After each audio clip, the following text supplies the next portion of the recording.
Bonjour à tous, c'est 13 h partout au Bénin. Bienvenue aux nouvelles de la mi-journée. Voici les titres de ce 13 h.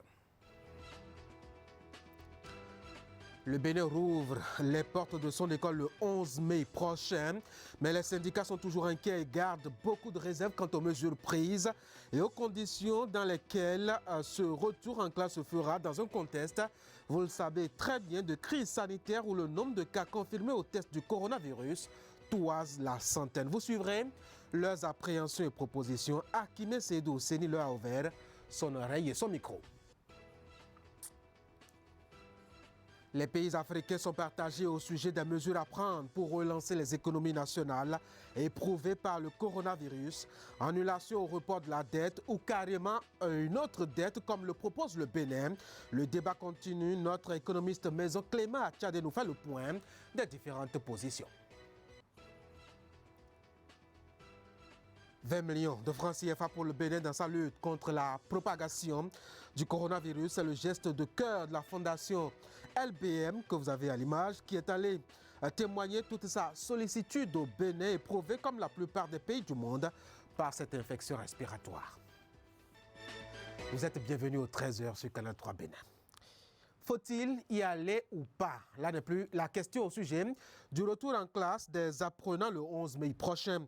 Vous le savez, l'école avait précipitamment fermé ses portes il y a un peu plus d'un mois pour éviter une expansion du coronavirus dont la courbe d'évolution avait commencé par inquiéter. Seulement que pour la date du 11 mai prochain, les syndicats sont pleins d'appréhension. Retour systématique de tout le monde en classe ou on fera un ciblage.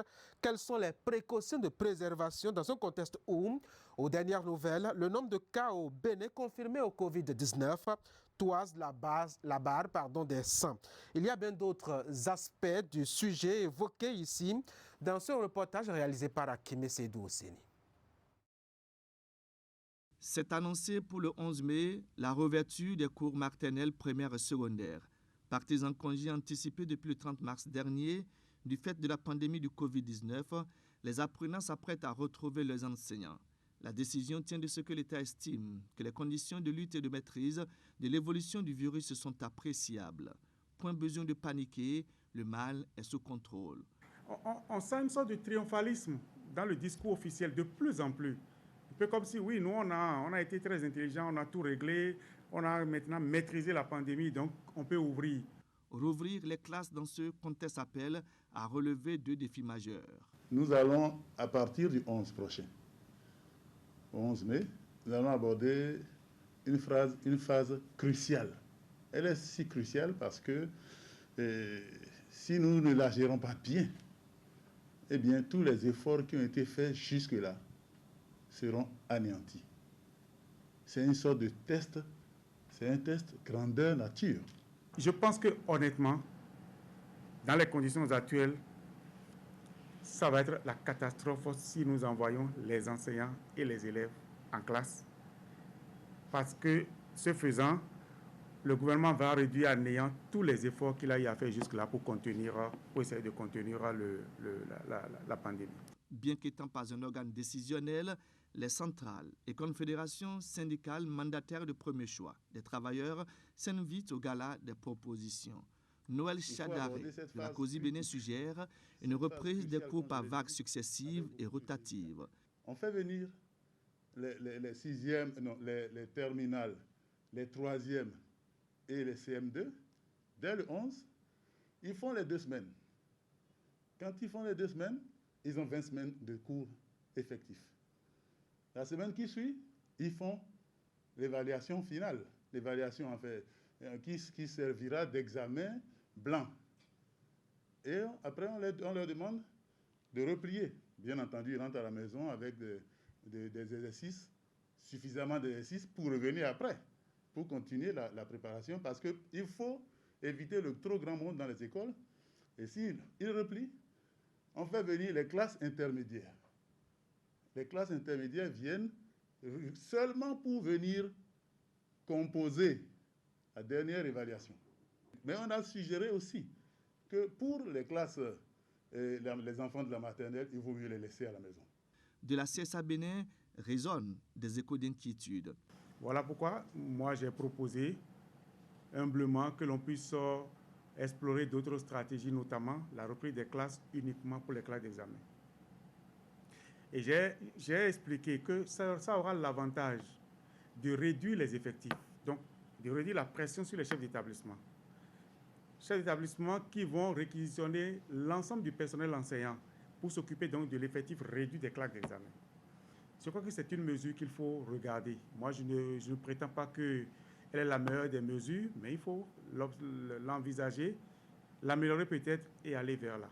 Sinon, dans les conditions actuelles, je me répète, je suis vraiment très inquiet si le gouvernement veut nous envoyer dans les classes comme si on était dans des conditions tout à fait normales. De toute évidence, il y a matière à harmoniser et à synchroniser le modus, ce qui garantit une réouverture des classes sans impact regrettable.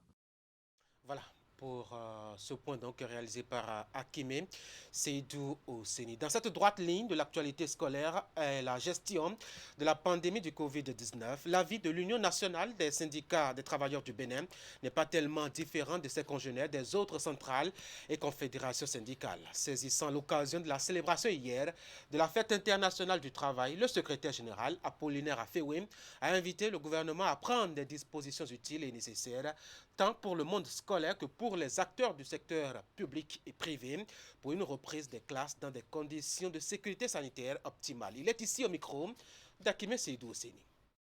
L'UNSTB estime que cette reprise doit se faire de façon progressive en commençant par les classes d'examen. Les classes intermédiaires pourraient reprendre 2 semaines plus tard pour achever les programmes déjà exécutés en bonne partie. Aussi, les mesures spécifiques doivent-elles être prises par le gouvernement dans le cadre de cette reprise, à savoir la dotation des écoles de dispositifs de lavage de mains et d'équipements de protection au profit des enseignants et du personnel administratif des établissements scolaires. Toujours dans la perspective de la reprise des activités économiques, l'UNSTB appelle le gouvernement et le patronat à prendre les dispositions pour doter les travailleurs des secteurs publics et privés d'équipements adéquats de protection.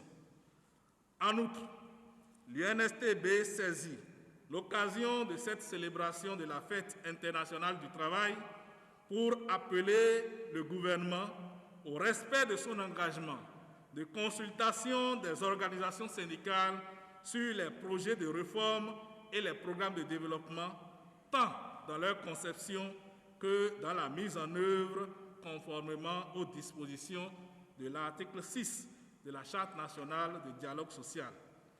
À cet effet, il est nécessaire d'ouvrir dans l'immédiat un dialogue sur les réformes en cours dans le secteur de l'éducation, relative notamment à la création de l'Agence nationale pour les prestations aux établissements scolaires publics ANAPES. Par ailleurs, prenant en compte l'amenuisement drastique du panier de la ménagère, l'UNSTB invite le gouvernement à engager un dialogue fécond avec les travailleurs sur leurs revendications et la prise des mesures sociales en vue d'améliorer les conditions de vie.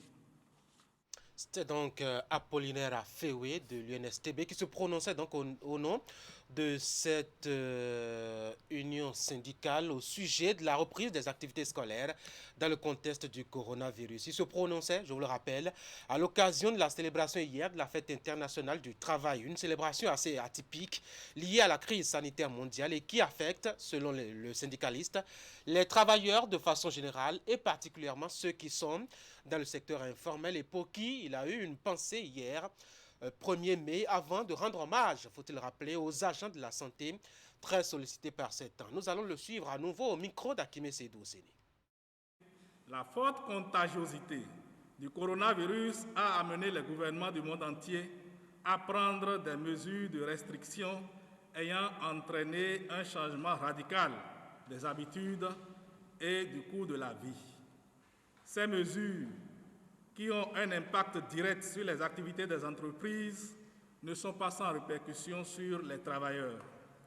La limitation au strict minimum du déplacement des personnes, les mesures de fermeture des frontières, les suspensions des vols aériens entre États et d'escale de navires, ainsi que la chute des coûts de matières premières ont des répercussions directes sur les secteurs d'activité, dont, entre autres, les importations, les exportations, le commerce, l'hôtellerie, le tourisme, l'événementiel, les agences de voyage, de transport, les professions libérales, les artisans, les unités industrielles, les établissements sanitaires et pharmaceutiques, dont les travailleurs subissent en premier les conséquences néfastes. Les travailleurs de l'économie informelle payent malheureusement le lourd tribut. L'Organisation internationale du travail, OIT, a prévenu à cet effet que 1,6 milliard de personnes dans le monde, soit les 3/4 des travailleurs de l'économie informelle, doivent désormais faire face au danger immédiat de voir leurs moyens de subsistance anéantis. Rien que pour le premier mois de la crise, ajoute l'étude de l'OIT, le revenu des travailleurs de l'économie informelle a reculé de 60% dans le monde. Cette perte de revenus des travailleurs de l'économie informelle est plus accentuée en Afrique, où il est noté une chute de 81% des revenus de cette catégorie de travailleurs. Bref, l'économie des pays est affectée et les acteurs de l'économie informelle des pays africains le sont davantage. Par ailleurs, prenant en compte l'amenuisement drastique du panier de la ménagère, l'UNSTB invite le gouvernement à engager un dialogue fécond avec les travailleurs sur leurs revendications et la prise des mesures sociales en vue d'améliorer les conditions de vie. Pour finir, en ce 1er mai, marqué du sceau spécial de l'urgence sanitaire, l'UNSTB a décidé d'apporter son soutien à ses militantes et militants en lançant son programme de dons de matériel de protection constitué de dispositifs de lavage de mains, de masques de protection, de gel désinfectant, de détergents, de javel, d'affiches de sensibilisation, etc. À tous les travailleurs du Bénin et du monde entier, l'UNSTB souhaite une bonne fête et du courage dans cette guerre planétaire contre la pandémie du Covid-19. Oui, une guerre qu'on évoque depuis un bon moment maintenant. Et justement, à ce propos, on pourrait appeler cela la guerre des positions dans ce document que nous allons évoquer maintenant. La solution pour relancer les économies nationales africaines éprouvées par le coronavirus varie d'un pays à un autre. Deux écoles s'affrontent justement, celle des majoritaires qui penchent pour une annulation ou un report de la dette contre la voie assez singulière et presque solitaire du Bénin qui propose une nouvelle dette.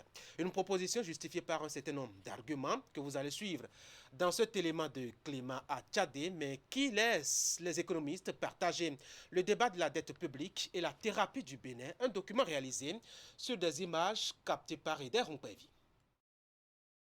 La gestion de la dette publique revient sur tapis suite à la proposition de mesures de relance des économies. Et ceci dans le contexte d'une crise sanitaire qui essouffle les économies. En ce qui concerne les pays de la CEDEAO, les chefs d'État proposent l'annulation des dettes des pays du Sud, notamment ceux en voie de développement, pour faire face à la crise du Covid-19. Une proposition qui n'est pas la bonne solution selon le ministre de l'Économie et des Finances. Quand on évalue les pour et les contre, les avantages et les inconvénients de cette demande de moratoire ou d'annulation de dette, on se rend compte que non seulement ces demandes ne permettent pas de satisfaire aux besoins actuels, mais en plus, elles causent énormément d'inconvénients. L'argentier national du Bénin, Romia Douadaï, dans sa tribune sur Jeune Afrique et ensuite sur la télévision nationale, a expliqué les inconvénients de cette option. Mais pour cet agrégé des sciences économiques et de gestion, cette position n'arrange pas le Bénin dans le contexte actuel. Oui, parce que la crise est générale. Donc on ne va pas dire que c'est parce que le Bénin a mal géré sa dette qu'il y a une crise. Il y a une crise de défaut de paiement. Si c'est le cas, effectivement, les institutions internationales vont dire ah, mais le Bénin ne peut plus payer ses dettes.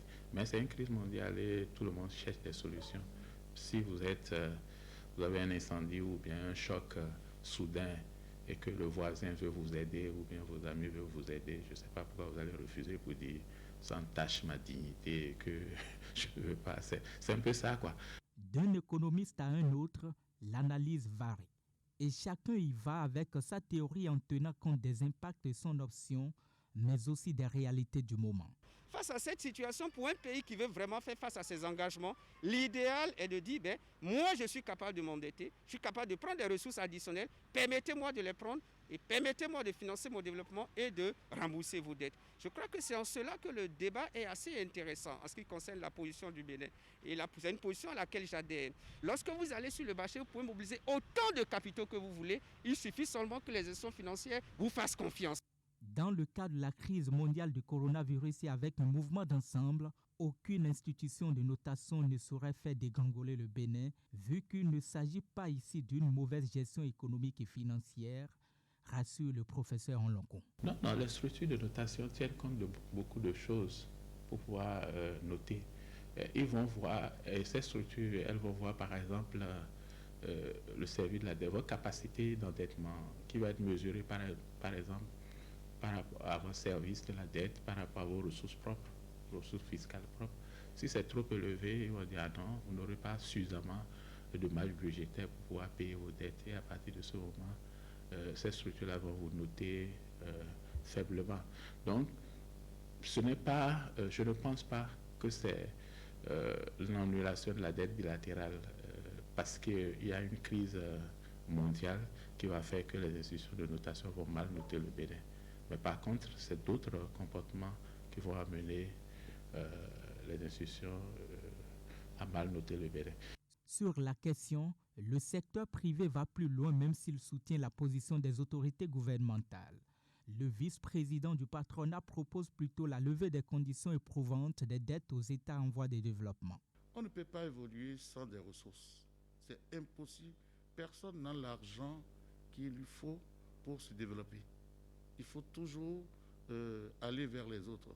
Mais ce qui est important, je crois que le président de la République l'a développé surtout à Dakar lors de cette conférence-là, c'est de lever les obstacles qui sont d'ailleurs, je vais dire, parfois contradictoires entre les organismes qui nous donnent donc les dettes ou les organismes qui sont appelés à évaluer donc les conditions de la recherche de ressources.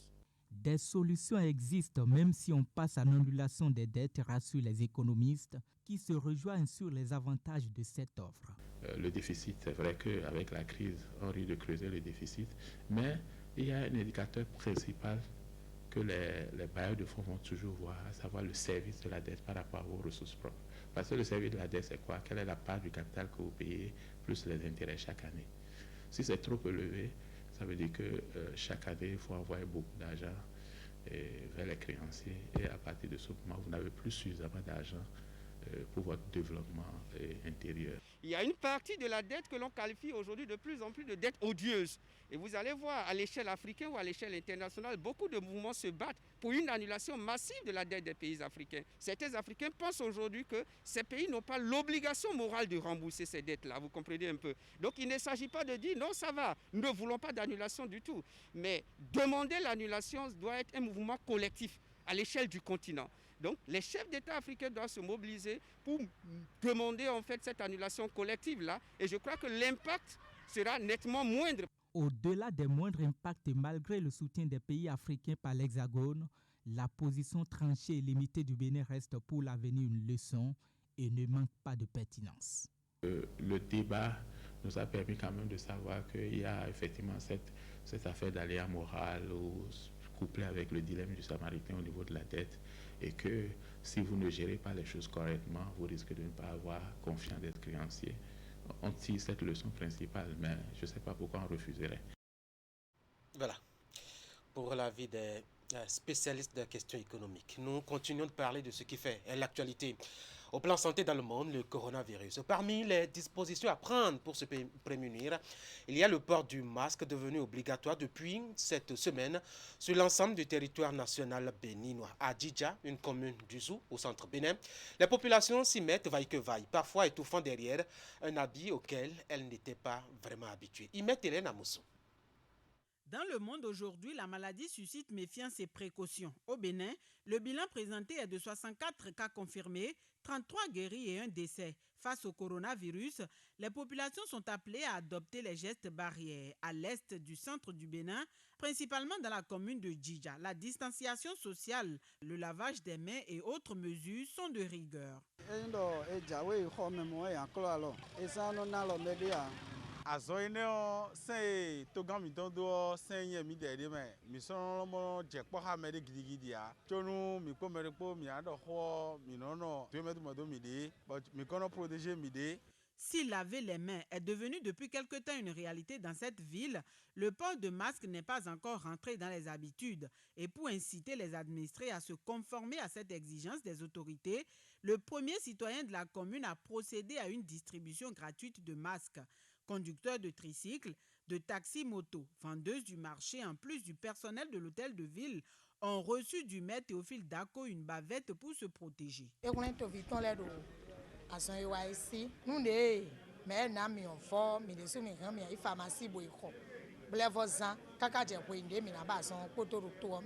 niveau donné, il a fallu que les gens commencent par porter le masque. J'ai voulu appuyer en deux temps les émidiamans, les bonnes dames, le personnel de la commune de Djidja et d'autres personnes de ces masques. Je voudrais lancer l'appel à tous les cadres, à tous les fils, à tous ceux qui ont un peu de moyens de m'appuyer. Plusieurs centaines de masques ont été acquis sur fonds propres du donateur et offerts aux populations. Le geste est salué par plusieurs personnes. Joignant leur voix à celle du maire Théophile Dako, ils ont invité hommes et femmes de Djidja à suivre les instructions des autorités. La séance de distribution ainsi démarrée va se poursuivre dans les différents arrondissements. Les premiers bénéficiaires sont aussi appelés à sensibiliser leur entourage afin de contrer la propagation de la pandémie du Covid-19. Nous ouvrons maintenant le chapitre de la générosité et des bonnes œuvres. Et voici, vous allez le voir dans ce reportage, un chèque de 20 millions de francs CFA pour le Bénin pour l'aider à combattre le coronavirus. C'est un acte de bon cœur de la Fondation LBM qui apportait ainsi sa pierre à la lutte contre la pandémie. Contre le Covid-19, c'est une cause commune dans l'entendement de la Fondation LBM. Et pour arriver à bout de cette maladie, elle fait don au gouvernement d'une ambulance flambant neuve le jeudi 30 avril. Une ambulance qu'accompagne du matériel médical remis au ministre de la Santé par le président de la Fondation LBM, Valérie Alapini. Notre but commun aujourd'hui, monsieur le ministre de la Santé, est de bouter dehors cette pandémie de Covid-19. C'est l'objectif sur le plan international et national. Nous, Fondation LBM, apportons ce jour notre modeste contribution pour vous aider, pour vous accompagner dans la prévention et la lutte contre le coronavirus dans notre pays. C'est ainsi que la Fondation LBM participe au soutien accompagné de ces prières. Ce don est composé d'une ambulance bien entendu médicalisée avec un soutien financier. Outre l'ambulance pour le transport des cas positifs, la Fondation LBM offre 20 millions de francs CFA comme appui aux efforts du gouvernement. Un acte qui force l'admiration du ministre de la Santé, Benjamin Humpati, qui apprécie le geste. La cérémonie de ce jour est fort symbolique, mais remplie de sens. En effet, la Fondation LBM, à travers ce geste qu'elle fait ce jour, est en train d'assumer pleinement sa responsabilité sociale. Et votre don qui est fait ce jour est rempli de sens. Dans un premier temps, à travers ce chèque que vous mettez à la disposition du gouvernement pour l'organisation de la lutte, nous allons pouvoir assurer l'acquisition d'intrants. Mais plus et encore, à travers le don de cette ambulance que vous mettez à la disposition de l'équipe de riposte du ministère de la Santé. Nous allons améliorer la référence des cas vers les sites de prise en charge qui ont été identifiés et mis aux normes par le gouvernement. Depuis le début de cette crise sanitaire, la Fondation LBM se révèle être l'un des partenaires dont les réactions sont à la taille du défi à relever. Un seul objectif, accompagner les structures compétentes à éradiquer la pandémie.